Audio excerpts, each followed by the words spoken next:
The Avengers is one of the greatest team movies ever made, one of the greatest comic book movies ever made, probably one of the best films ever made. I don't understand why so many people don't like this film. It's got everything for everyone. This universe is amazing. These 3 films are amazing, and I highly recommend you see them. You watch Jaws for the characters. Let me tell you guys at my least story. I do. With the pirates. And I can name them all by a hobby. No, Just absurd and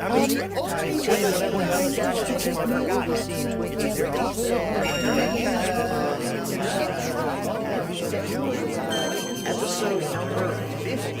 That just now popped in my mind. This is episode number 50. It's on Christopher Robin. That's insane.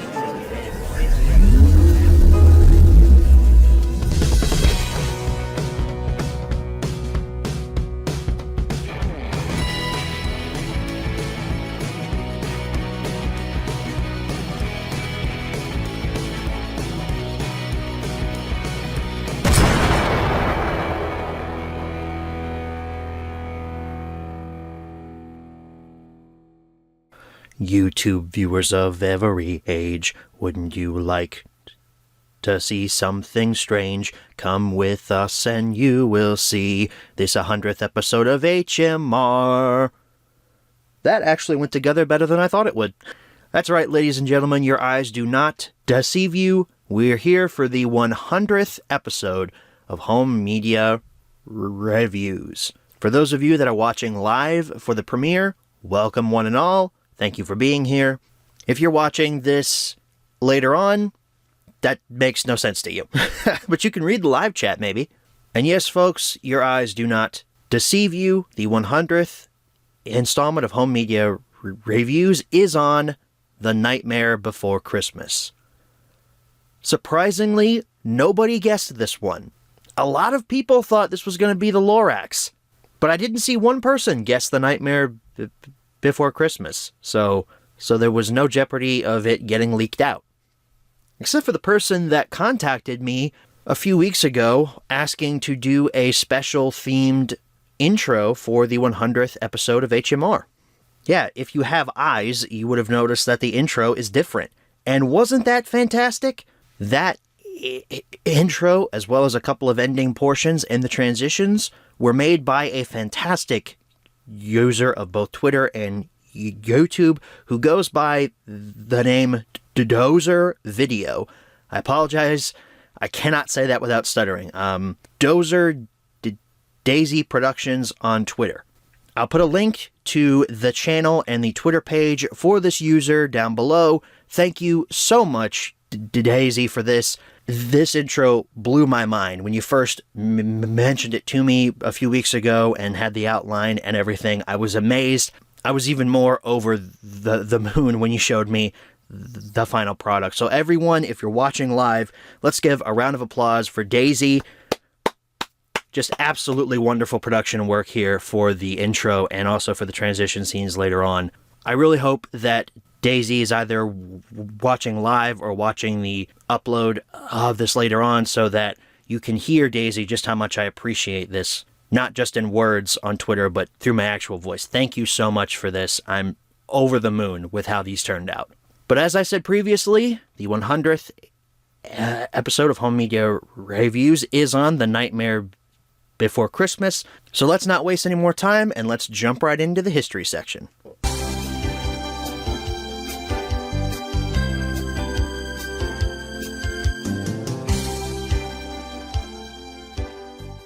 So The Nightmare Before Christmas hit theaters on October 29th, 1993. On a budget of $18 million, chump change compared to movies today, this movie grossed $101 million in its initial theatrical run. I think the official number now is up to like $150 million with releases and such, but it grossed a lot during its initial theatrical run. I did not get the chance to see Nightmare Before Christmas in theaters when it first released. I was not born yet. It was 1993. I wasn't even a thought yet. My history with Nightmare Before Christmas is pretty similar to my history with Pitch Perfect. I had heard about Nightmare. I had seen the merchandise for years after it first hit theaters again, I think in like 2006 for its 3D re-release.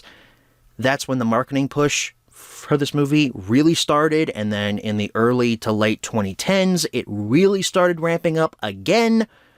You can now meet Jack and Sally during the Halloween party over at Disney World and Land. There's merchandise for both Jack, Sally, Zero, Oogie Boogie. There's merchandise for every character in this movie, pretty much. Funko, of course, got in on the craze with their pop vinyls and everything.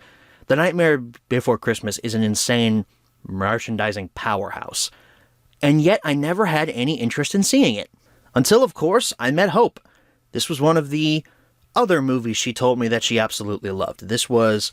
We watched The Nightmare Before Christmas within our first year of dating. We started dating in September. October was not far behind. Hope thinks of this as a Halloween movie.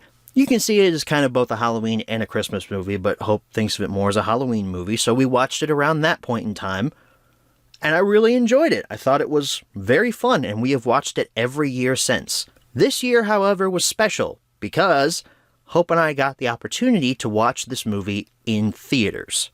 I don't know if this was officially put out by Disney or if this was just a local movie theater chain thing, because we didn't see this at like a Cinemark or an AMC. We saw this at a local theater known as Escape. And again, I'm not sure if this was officially released again by the Walt Disney Corporation, but we did get the opportunity to watch Nightmare Before Christmas in theaters, and man, was it awesome. I honestly don't know if any viewing after seeing this movie in theaters will hold up, because it was such a great theatrical experience. Hope and I both loved seeing one of her favorite movies on the big screen. The very next year, on September 30th, 1994, The Nightmare Before Christmas hit VHS and Laserdisc for the first time. I'd also like to mention here that Nightmare was first released under the Touchstone label. That was Disney's attempt to make more adult-themed movies and TV shows and not have them come out under their name officially. Think of like a Buena Vista Home Video or like Hollywood Pictures or stuff like that. It was another distribution house that was technically tied to Disney, but if you didn't know, they wouldn't tell you, basically. And it was only after Nightmare became so popular that Disney finally said, okay, we'll accept you into the Disney canon. You're now part of us now. Since Touchstone is no longer a thing, they brought Nightmare over to their house and said, you now exist in the House of Mouse because you make us a lot of money. December 3rd, 1997 brings us the first DVD release of Nightmare. Pretty early DVD release there for Touchstone.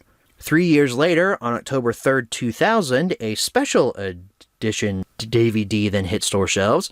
I believe that this one was a 2-disc release that had a bunch of bonus content on it. October 25th, 2005 brings us a very peculiar release. Nightmare Before Christmas came out on the PSP exclusive format, UMD, or Universal Media Disc. I believe we talked about UMDs back with Incredibles, and I think the SpongeBob movie got a UMD as well. The PlayStation Portable had movies on it, and you could buy them and watch them on your PlayStation Portable. It's just so interesting what movies got PSP releases and what movies didn't. Nightmare Before Christmas, not one that I would expect to get a PlayStation Portable release, but okay, you can buy it on UMD. August 26th, 2008 is a big day for Nightmare. This was a few years after it was converted to 3D and put back in theaters, and that's when a lot of people got to see it again and for the first time. The Blu-ray of Nightmare came out, as well as a DVD reprint with a whole bunch of special features, and now it has the Disney label plastered all over it. Touchstone Pictures is gone. It has now been welcomed into the House of Mouse because it made them a lot of money. Or no, I'm sorry, this isn't when it was transferred to 3D. That's later on. Excuse me, that's my bad. Reading my notes wrong there. There was a special collector's version of the DVD, not the Blu-ray, but it was also released on August 26, 2008. It was a giant bust of Jack Skellington's head. Came with a whole bunch of physical stuff. They were individually numbered sets. This was a really cool release. I would love to pick this up one day and maybe surprise Hope with it. I'm sure she'd love to have a bust of Jack Skellington staring at her as she goes to sleep at night. She has this giant Sally thing that hangs on her door during Halloween, so I don't think she would be necessarily freaked out by that. The 3D Blu-ray then hit on August 30th, 2011, and I believe that the 3D Blu-ray hit after the film was converted into 3D and was put out in theaters around the 2009-2010 timeframe, not 2006-2007. My apologies. But hey, 3D Blu-ray, that's a relic of a bygone era. I would like to watch this in 3D at some point. I've heard some people say that the 3D of this is actually well worth the price of admission. 2 years later, on September 10th, 2013, we got the 20th anniversary Blu-ray / 3D Blu-ray / DVD set. Yippee! 20th anniversary. I think the only thing that was changed here was the packaging. I don't know if there were any new special features or not. September 4th, 2018 brings us the easiest obtainable copy of this to date, other than the 4K, which we'll talk about later. This is the Sing-Along Blu-ray. Much like back in the days of VHS, where Disney would put out versions of their movies with sing-along songs added in, you can now watch The Nightmare Before Christmas with lyrics for all of the songs, so you can sing along for all the Halloween goodness. There was a Best Buy exclusive steelbook for this release. Very cool. Also very standard for back in 2018. There was also a Target exclusive Digipack, again, very standard for 2018. And then there was a Disney Movie Club exclusive 2-pack. Nightmare was packaged with Hocus Pocus. Pretty cool, though, that you got 2 of them, especially through Disney Movie Club, a service that no longer exists. And then, Best Buy no longer sells physical media, and if your Target is anything like mine, they don't sell physical media either, so relic of a bygone era. There was a 25th anniversary Blu-ray release, which came out on August 13th, 2020, the year that we shall not speak of, 2020. I don't remember seeing this on store shelves, but I also didn't go out much in 2020, much like all of you. There was also a new red Christmas-style slipcover that came out on October 20th, 2020. There was another Disney Movie Club exclusive variant released on October 6th, 2022. Along with new poster art, it also had a glow-in-the-dark slipcover. Yay! Now here's a big one, ladies and gentlemen. Nightmare Before Christmas hit 4K on August 22nd, 2023. So a little over a year ago, this came out on 4K. Which is surprising because Disney doesn't like physical media anymore. Well, they like it when it makes them money, which I'm sure every company likes stuff when it makes them money.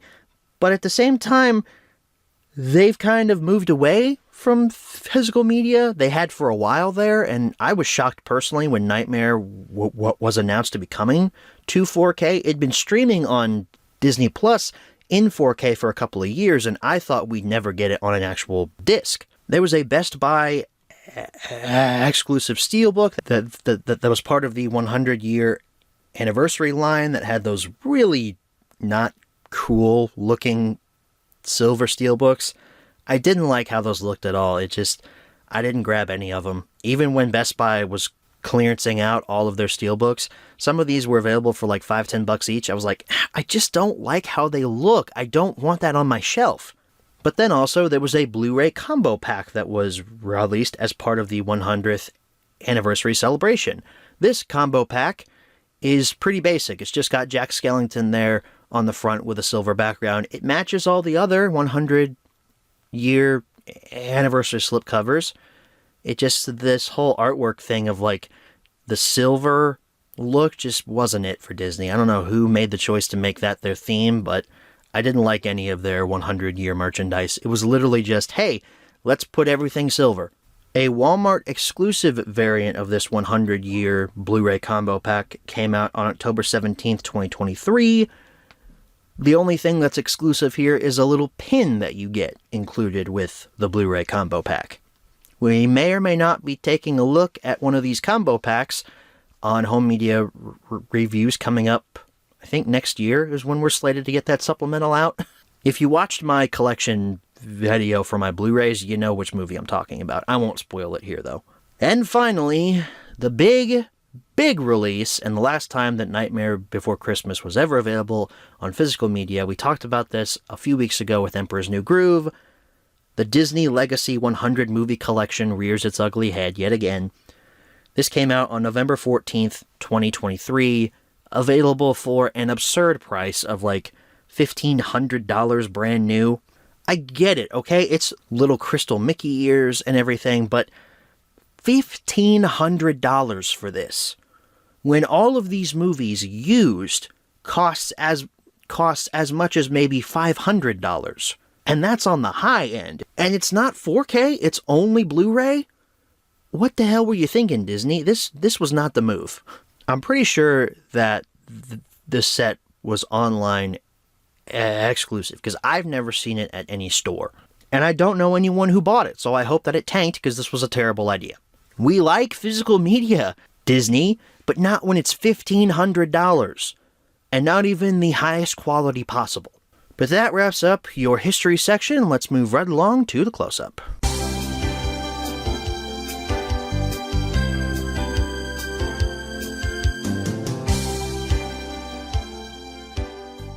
Alrighty, everyone, here's your close-up look at The Nightmare Before Christmas. We're starting off here with the 2022 Disney Movie Club exclusive variant. Up here at the top, you've got Blu-ray plus DVD plus digital code. This little diamond letting you know that this is a Disney Movie Club exclusive. The artwork from, I believe, the 2020 Blu-ray release that they'd been using on the slipcover since then with Jack and Sally. There's the logo for the film, as well as sing-along edition down there at the bottom. I really like the deep blue that they used for this poster. It's a lot better than the kind of grayish one they used earlier back in 2020. There's your spine, your Disney Blu-ray logo, the Nightmare Before Christmas logo, along with the sing-along edition, and then portrait of Jack and Sally taken from the front, along with your product number. The back features a breakdown of how Movies Anywhere works. Jack standing in front of Christmastown. There's your Blu-ray bonus features listed there, your blurb about the movie, as well as technical specifications and a whole bunch of other stuff, including your film's rating. Take off your slipcover, and then underneath, I've still got the half-price book sticker on mine here, but underneath it's literally just the sing-along edition, except now you've got a little thing up there telling you that it does include a DVD.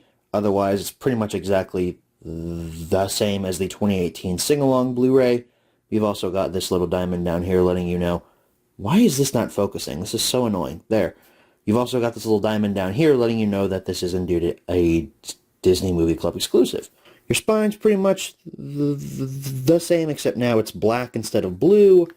And then your back is pretty much the same as well, except now you've got a barcode, and then cast and crew information and text specs all down there. But it's the same photo of Jack in front of Christmastown, same Blu-ray bonus features, all that good stuff. And if we open her up, there's your DVD, very bland, as per usual.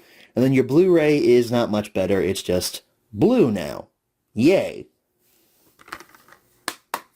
A few months ago, I placed an order on Disney Movie Insiders for a Disney Movie Club 3-pack little mystery box thing.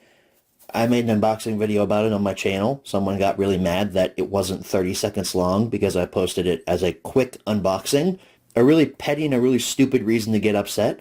But in that quick unboxing, I received The Nightmare Before Christmas on 4K, which was pretty cool considering this 4K is relatively newer. So that was really cool to receive that in the box. So on the top, we've got 4K plus Blu-ray plus digital code, Tim Burton's The Nightmare Before Christmas. There's Jack on the front, standing in front of the moon and the pumpkin patch, and then Zero flying up there. That stupid moniker, Ultimate Collector's Edition. Even though it's literally just the standard 4K, there's nothing Collector's addition about these things. I'm rapidly losing daylight as I'm recording this close-up, so that's why the camera is being all funky with the focus today. So here on the spine, Ultra HD Blu-ray, The Nightmare Before Christmas, Portrait of Jack taken from the front along with the product number.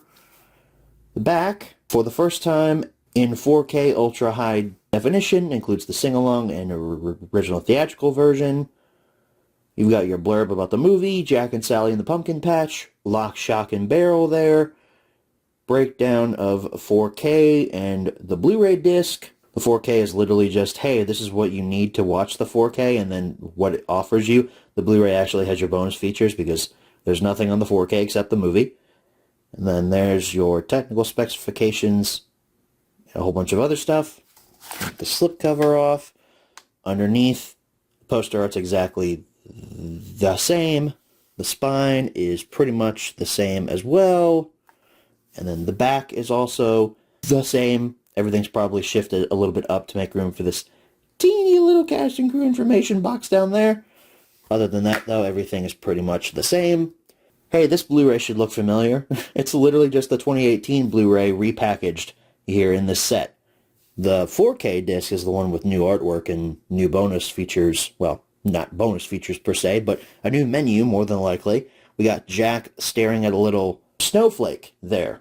This artwork's peculiar. I would have thought they would have picked something else, but I do like it. At least they give us artwork for the 4K. So that wraps up your close-up. Let's go ahead and move right along to the menu tour. Alrighty, everyone. Here's your menu tour for The Nightmare Before Christmas. Starting off with the Blu-ray copy. Your menu is pretty standard for a Disney release. You've got clips from the movie playing in the background. You're in the graveyard. There's Zero flying through. Your options are listed down there at the bottom. You've got play, bonus features, scene selection and setup. Let's take a look at your bonus features first. You can select your songs from this menu. You've got all the songs here. And then your other option is the classic bonus features tab. We've got Jack's Haunted Mansion Holiday Tour, which if you didn't know, in Disney World and Land, they dress up the Haunted Mansion in Nightmare Before Christmas garb for, I believe, Halloween. I don't know if they do it for Christmas either. You've got Tim Burton's early film. I believe that is Frankenweenie. We have the original poem for Nightmare Before Christmas, narrated by Christopher Lee, Count Dooku himself. The making of Tim Burton's The Nightmare Before Christmas. Deleted storyboards. Deleted animated sequences. Storyboard to film comparison. The audio commentary, and posters and trailers. Oh look, there's even a separate menu in the posters and trailers. You can look at the posters, you can watch the teaser trailer, or just the trailer itself. So that's a pretty good chunk of bonus content here. I believe that Making of Nightmare Before Christmas featurette was originally produced for the special edition, maybe, early on, like for the 2002 disc version, and it's been included on every release since then. So your scene selection is as follows. The scenes are in groups of 3. You've got photographs and numbers and titles for each of them. Opening credits. 'Twas a long time ago. Longer now than it seems.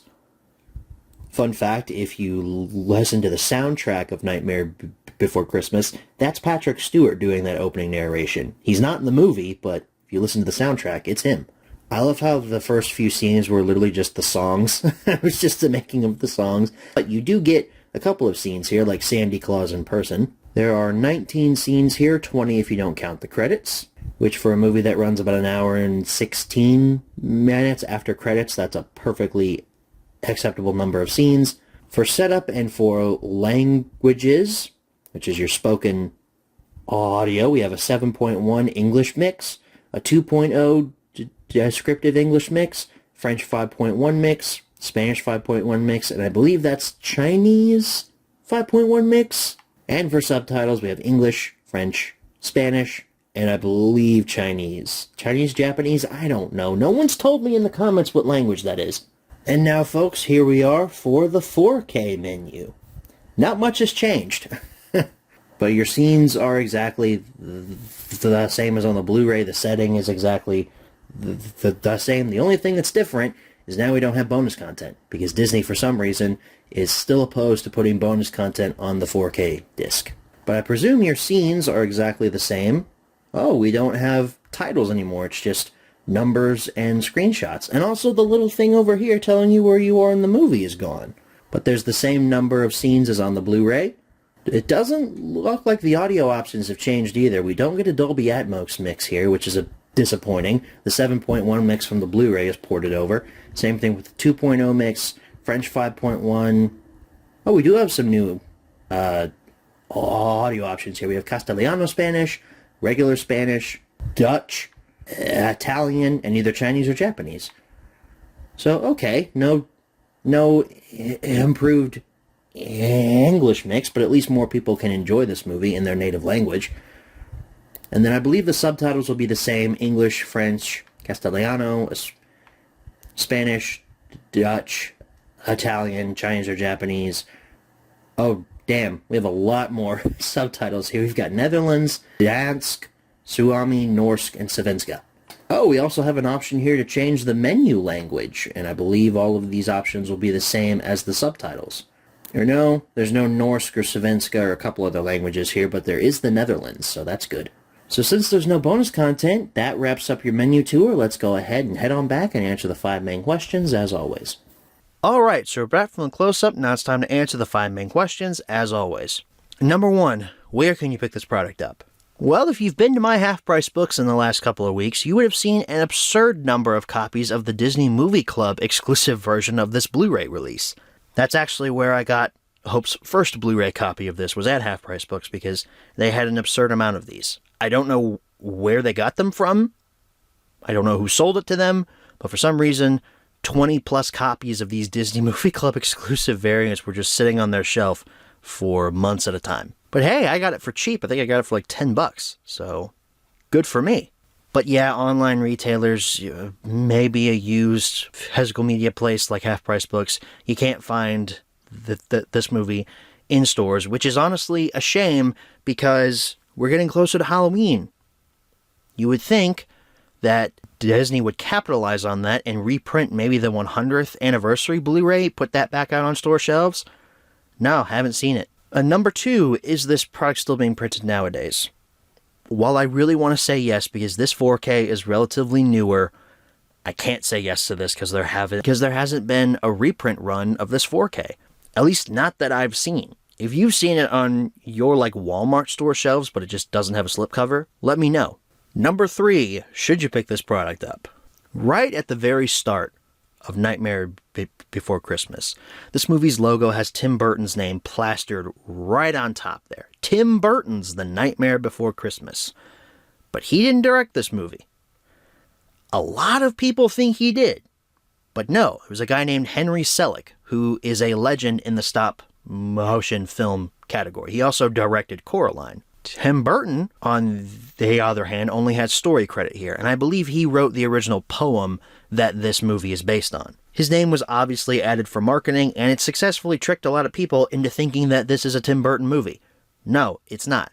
If you just watch the credits, directed by Henry Selick comes right up there at the end. Hey, I also thought that Coraline was directed by Tim Burton until I realized, nah, it's Henry Selick that directed that. So, they fooled me too. But man, from the very beginning, the music in this movie is top-notch. Every song is catchy, has fantastic vocal performances, and it is accompanied by wonderful stop motion. I've been humming This Is Halloween since we left the theater, and it's been a few days since we saw this in theater, so it's been stuck in my head ever since then. Every creature in Halloween Town is oozing with creativity. None of these make any practical sense, but I love all of them. The mayor with his binary face, the guy with snakes for her fingers and spiders in my hair. Jack Skellington and his extra long arms and legs, I love every creature here. They're just oozing with creativity. Side note, I love the line, "Jack, I'm only an elected official. I can't make decisions by myself." Speaking of Jack, Mr. Jack Skellington is our main character here. Fun fact, for the longest time, my only experience with Jack Skellington was the Disney Infinity figure. I think my brother got him for Christmas one year, and like I knew he was from this movie called The Nightmare Before Christmas, but I had never seen it, and so for the longest time I just had this little figure of Jack Skellington that was my only exposure to him. He's not only a brilliant design, but a well-performed character. He's voiced by Chris Sarandon when he's just talking, and I love his voice. There's immediate pathos whenever he speaks, especially during his first song. He's clearly going through a midlife crisis. He's bored with Halloween and longs for something more, a very relatable struggle. In fact, the guy who wrote pretty much all of these songs here, the composer Danny Elfman, said he based Jack on himself while writing all of the songs for the movie, which helps aid him in his Jack singing performance. Yeah, Jack has two different voice actors here. Sarandon while he's talking, and he's actually voiced by Danny Elfman when he's singing. And I love that that's almost unnoticeable. These two have very similar sounding performances, but both come together to create this absolutely iconic character. And damn can Elfman sing. Sally, voiced by Catherine O'Hara, is the second sort of main character. She gets a lot of attention mainly because of her attraction to Jack and her struggle to get away from her father/creator. I really like her ragdoll design and how she can basically tear herself apart at any moment. Her hands have minds of their own, like later on when they're trying to save Sandy Claus from Oogie Boogie's den. Her hands jump down and go down the rope like she's a firefighter, but it's just her hands, and then she's using her leg to seduce Oogie Boogie. Just endless creativity with how to use Sally throughout this movie. Her song about how everything is going to go wrong was really impactful, much like all of the music here. I mentioned last week with Pitch Perfect how that was kind of the first musical that we've covered here on Home Media Reviews, but actually I'm gonna call myself a liar from last week. Hey, me from last week, you're a liar, because The Nightmare Before Christmas is more of a musical than Pitch Perfect is.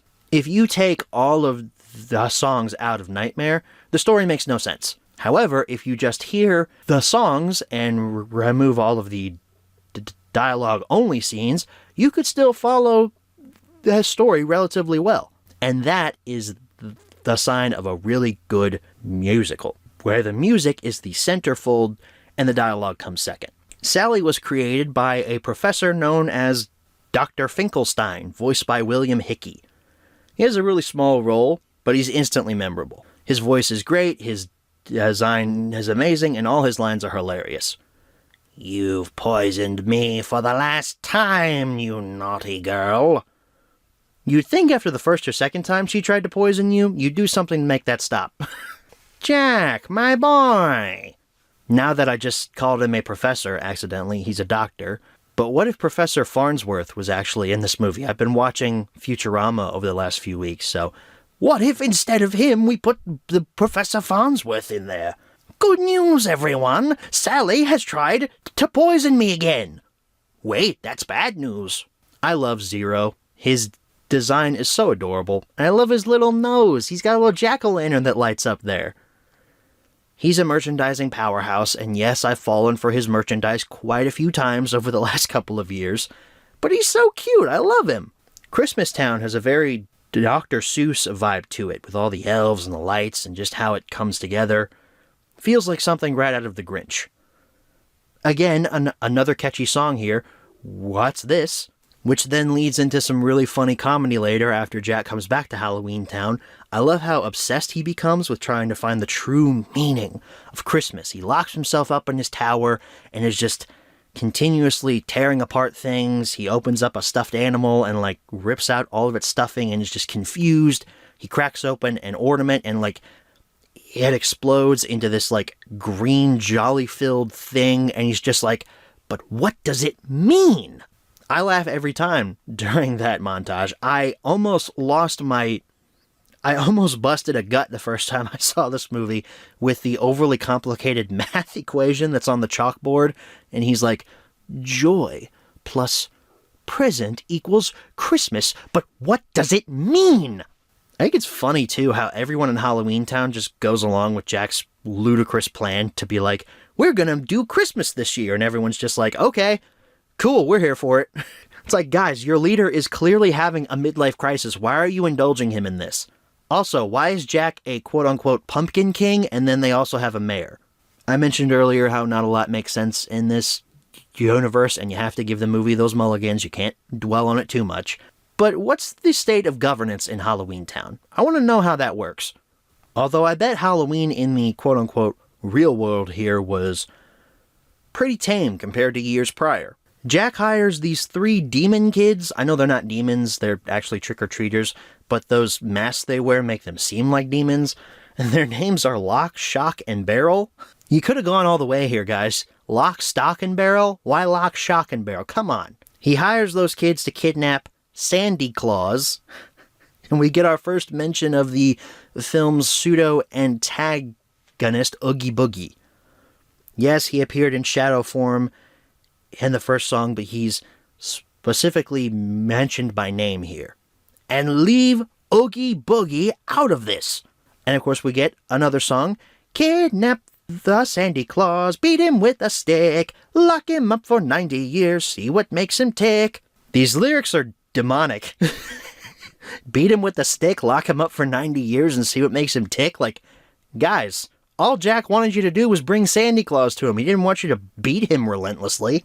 And yet, for some reason, when these kids sing this song, I can't help but think of this as a Thomas song. You guys know all those old Thomas songs about how they had, like, that kids choir sing the majority of them? I couldn't help but think of this as, like, a really messed up Thomas song. Can you imagine this getting, like, its own music video? Like, it's just, like, Thomas and Percy, they're puffing along the line, and the lyrics are, kidnap the Sandy Claus, beat him with a stick. Someone needs to make that a reality. Someone on Twitter make that a thing. After Sandy Claus gets kidnapped, he's way grumpier than any other adaptation I've seen of this popular character. It does make sense, though. He was just kidnapped by 3 strange children and then dumped into a pit with a monster made of bugs. But even before that, he's not his normal jolly self. He's very upset. It's hilarious how Jack also doesn't know how to pronounce Santa Claus. He calls him Sandy Claus, and the line about him not having any actual claws made me laugh this time around. But Jack really doesn't mean Santa any harm. He actually thinks he's doing Santa a favor here by giving him this year off. I've mentioned the character designs here way too much, but the designs for all these really messed up toys that the Halloween Town residents make are just absolutely wonderful, but also terrifying at the same time. I can't stop giggling on how the real world reacts to these insane creatures. They even have to call the military to shoot down Jack's sleigh. Absolutely lost my mind with laughter the first time I ever saw that. Careful there! You almost hit us! Jack's revelation song at the climax of the movie was where I personally realized I was super invested in his character arc. You'd think a song like this would be cheesy and not work, but Elfman's performance and his lyrics pull this off with flying colors. Jack finally realizes what his true purpose is and why he was created, to be the Pumpkin King. It's a total fist pump moment when he calls back to his line earlier, and I, Jack, the Pumpkin King. Just absolutely wonderful character arc there. I never realized throughout this entire movie how invested I was until that end. It was just a huge gut punch moment of like, wow, that was satisfying. Oogie Boogie is our sort of antagonist, but you could also argue Jack's inner thoughts are the real antagonist here. It's telling that Oogie doesn't appear in the original poem. He was created solely for this movie to extend the runtime, but wow was he memorable. He's gotten his own night at Disney World, the Oogie Boogie Bash, for God's sake. His lair is really cool, with all that neon lighting, and his song is really fun too. I love how he's made entirely of bugs and how he literally unravels when Jack pulls his string. It just, everything about Oogie is so cool. I don't know why he gambles. He's like, "Are you a gambling man, Sandy?" Supposedly, in the original drafts, there was a line about Oogie wanting to overthrow Jack and rule Halloween Town for himself, but it was ultimately cut. This would have added more motivation as to why Oogie doesn't immediately do what Jack tells him, and why Oogie's here in the first place, because as it stands, he feels like an add-in. A very memorable one, but an add-in all the same. Also, apparently there's a video game sequel to this movie called Oogie's Revenge, released for the PS2 and the Xbox. Never heard of it prior to doing research for this HMR, but let me know down in the comments if you'd like to see that covered eventually over on Let's Plays. Everything wraps up with a nice little bow, and Jack and Sally finally fall in love, an addition that feels very out of left field. Here's where I'm gonna poo-poo on a lot of people's love for The Nightmare Before Christmas here. I don't buy this love story. I never have. Yes, Sally has been crushing on Jack the entire movie, but Jack hasn't shown any signs of attraction towards her. It's only here at the end he realizes, oh hey, she's been following me around this entire movie. I guess I could go for that. It's not exactly a love story for the ages, which is why I'm so confused as to why so many people treat it as such. The merchandise of these two together is everywhere. Hell, there's a poster of these two embracing in Hope's basement right now. I know that because I bought it for her. I don't get why everyone acts like this is some fantastic love story, because it's not. There are plenty more examples out there of better written love stories. This movie isn't supposed to be just a love story. It's about Jack Skellington realizing that, hey, maybe I don't have to be something else for me to feel important. It's about him ultimately accepting his role in life and wanting to do more with that, and ultimately finding peace and joy in that role. Now, to my understanding, there's also a sequel to this movie about Sally. It's called All Hail the Pumpkin Queen. It's a book, so I haven't read it. I think I bought it for Hope one year. I buy Hope a lot of stuff, apparently. But I think I bought it for her one year for like her birthday or something. And I'm kind of wondering how exactly that whole relationship would work out. Maybe I need to read that book to really figure out, like, hey, how would this work exactly, you know? So despite my big criticism of the love story not making a lot of sense and leaving no impact on me personally, I still really like The Nightmare Before Christmas. My big thing here is just how creative the entire movie feels. The creature designs are wonderful, the music is spectacular, the stop motion, oh my gosh, is it wonderful. I have so much respect for everyone who worked on the stop motion production of Nightmare Before Christmas. This movie took 3 years to animate by hand. That's crazy. And on that fact alone, this movie deserved a recommend. But not only that, it's got a great story, great cast, wonderful singing, just amazingly creative designs. It's a truly original film that was based on the crazy ideas running around in Tim Burton's head. I absolutely recommend The Nightmare Before Christmas. If you haven't seen it, you gotta watch it. And let me know in the comments, is this movie a Halloween movie or a Christmas movie? I lean both ways, honestly. I lean more towards it being a Halloween movie since it starts and ends in Halloween Town. But hey, you could also watch it around Christmas, and I wouldn't judge you for that. Number 4, where should you pick this product up? Same answers as number 1. And number 5, what price should you pay? Well, I didn't pay anything for my 4K copy you guys saw in an unboxing a couple weeks ago.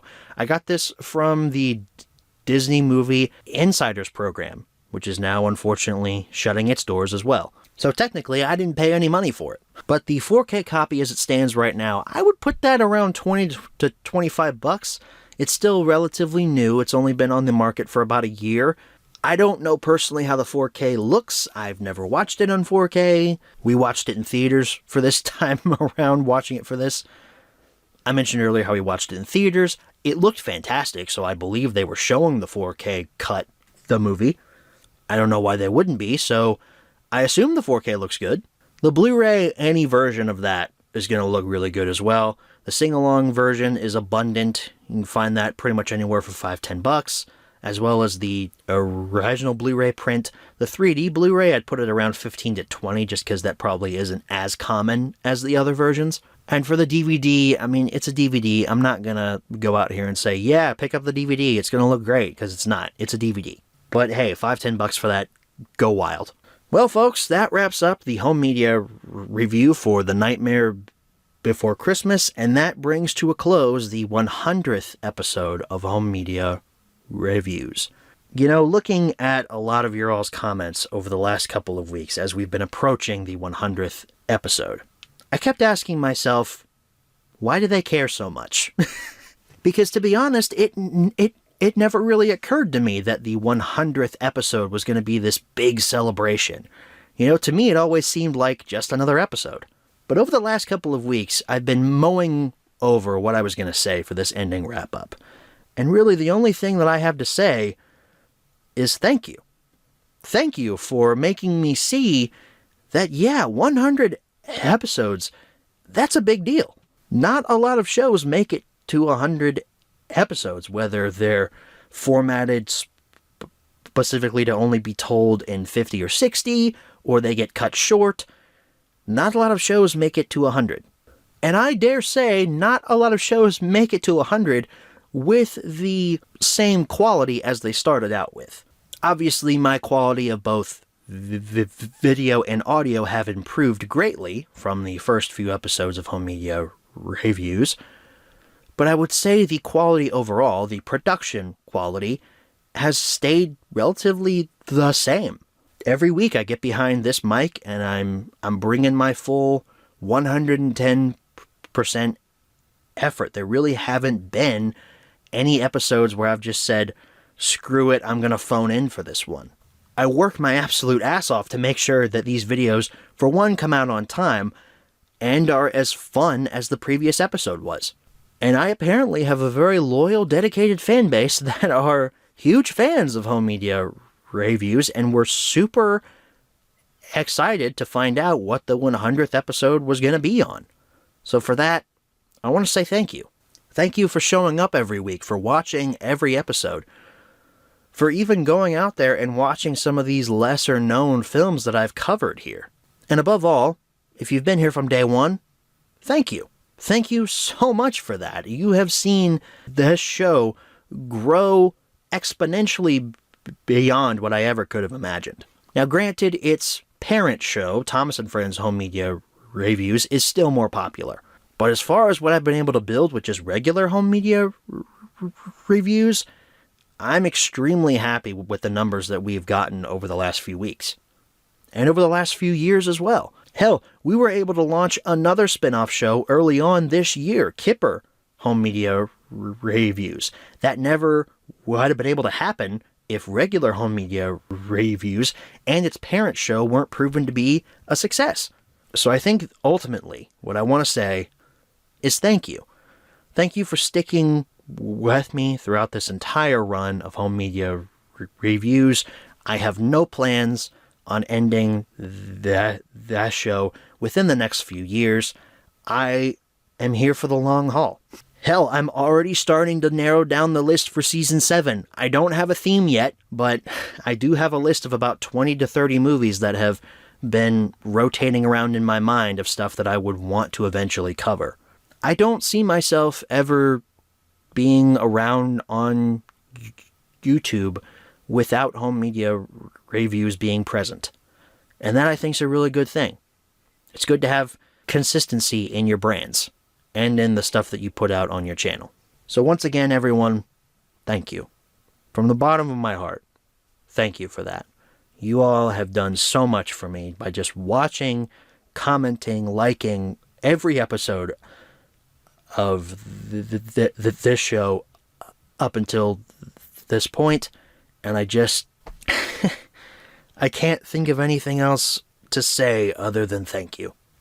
I wish there was more ways I could summarize my feelings right now rather than just saying thank you. I'm eternally grateful to all of you. I'm eternally grateful to the Lord God for blessing me with this YouTube channel, for giving me the audience that I have here, and all I can say is thank you. Okay, let's move along from the sappy part of the episode, and let's talk about what we're going to cover next week for episode number 101. We're in the triple digits now, people. That's crazy. Although, if you count the supplementals, we're far beyond the triple digits. But for just the regular episodes, triple digits now, baby. Let's go. So sticking with the theme of hers, we're going to talk about Mean Girls. No, not the 2024 musical remake, the original with Lindsay Lohan. Again, another movie that Hope took a while to tell me about that she really loved, but once she did, she wouldn't stop talking about it. The Get In Loser, We're Going Shopping line, we quote that at least once a week. So once again, everyone, thank you so very much for watching. My little YouTube show has apparently entertained a lot of people on this website, and I couldn't be more grateful for the fact that all of you choose to tune in every Monday at 4:15 p.m. to watch the show. Thank you. And once again, thank you to Dozer Productions, Dozer Video, Dozer Daisy Productions, whatever you want to be known by. Thank you for your generous hard work on both the intro, transition segments, and the little ending bit that's coming up here in just a few seconds. Thank you for that, Daisy. I really cannot thank you enough. So I will see you all next week for Mean Girls. Thank you all for watching. And as always, good night, everybody.